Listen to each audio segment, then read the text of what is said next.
মায়ের তিনবার বলেছে, কারণ মায়ের রাসূল সাল্লাল্লাহু আলাইহি সাল্লাম তিনবার কেন মায়ের কথা বললেন তার আমার ব্যাখ্যা দিয়েছেন। 10 মাস 10 দিন আপনি আমার মা আমাকে পেটের গর্ভের মধ্যে রেখেছে, রাখছেন না বাজি? 10 মাস 10 দিন।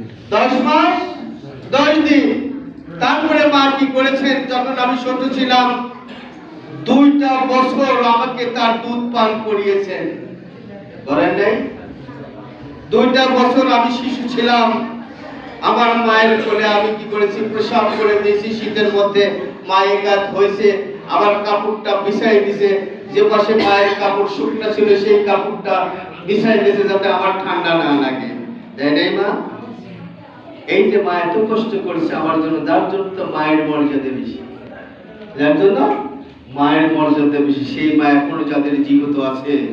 যদি আপনি জান্নাত আজকেই পেতে চান তাহলে জান্নাত মায়ের কাছে।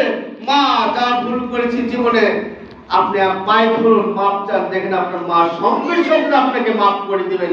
পৃথিবীতে এমন কোনো মা নাই ভুল করার পরে সন্তান যদি যায় একবার বলে মা জীবনে যত ভুল করেছে আমাকে মাফ করে দাও, আমার মনে হয় না এমন কোনো মা আছে বলবে যে তোর মতো সন্তান আমি দেখতে চাই না, মা সঙ্গে সঙ্গে ওই সন্তানকে মাফ করে দিবে।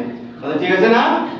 বাবার কাছে যান, সঙ্গে সঙ্গে বাবা মাফ করে দিবেন। সেও তো আসুন, সময় আর নাই, আমরা এখনই নামাজ পড়ব। সব জায়গায় 9:30টায় নামাজ হয়ে গেছে, সব জায়গায় 9:30টায় নামাজ হয়ে গেছে, আমাদের এখানে 41 বেজে গেছে, আমরা এখনই নামাজ পড়ব।